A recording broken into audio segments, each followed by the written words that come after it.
Halika, sumama ka muna sa akin.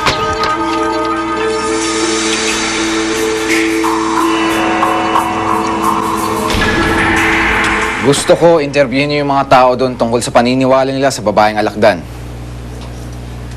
And also, I want you to take pictures ng mga lugar di umano kung saan nakita ang babaeng alakdan.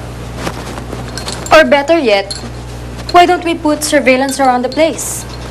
Abangan natin yung paglabas ng babaeng alakdan. Kung totoo nga siya.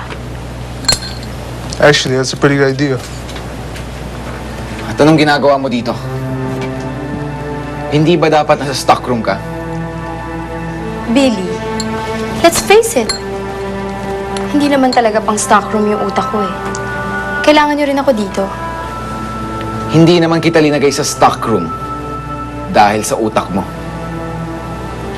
kundi sa ugali. Billy, hindi ba pwedeng tapusin na natin tong tampuhan to? Please? I'm really sorry sa lahat talaga ng mga nagawa ko. Hindi mo na ba ako mapapatawad?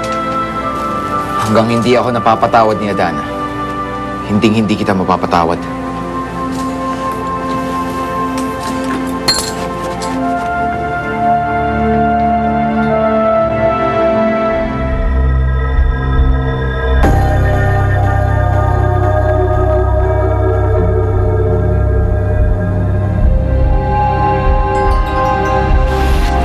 Diba Oo, si Rico yun.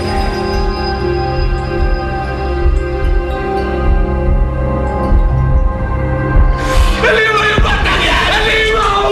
Bakit ako ko pinatay niya? Halimaw! Halimaw! Patay sila!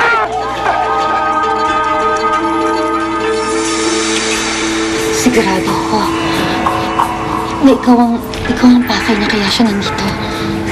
Nay, hindi pa rin ba niya nakakalimutan yung nangyari? Ako pa rin yung sinisisi niya sa pagkamatay ni Ma'am Sheila.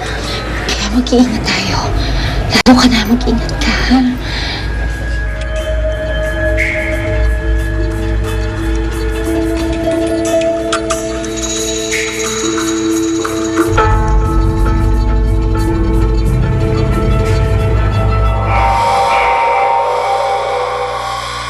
Halika.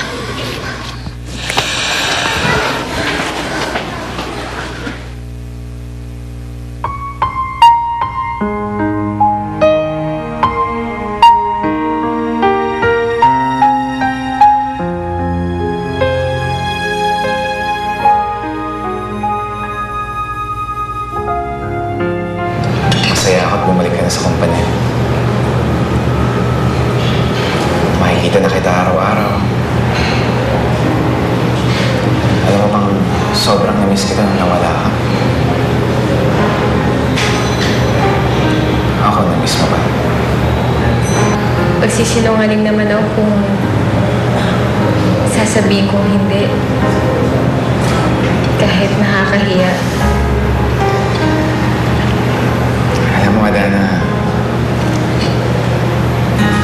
huwag mong ikahiya ang isang bagay na nagpapasaya sa'yo. Kaya alam mo, wala akong pakialam kahit pagtinginan tayo ng mga tao dito. Basta ang importante sa akin, masaya akong kasama ka.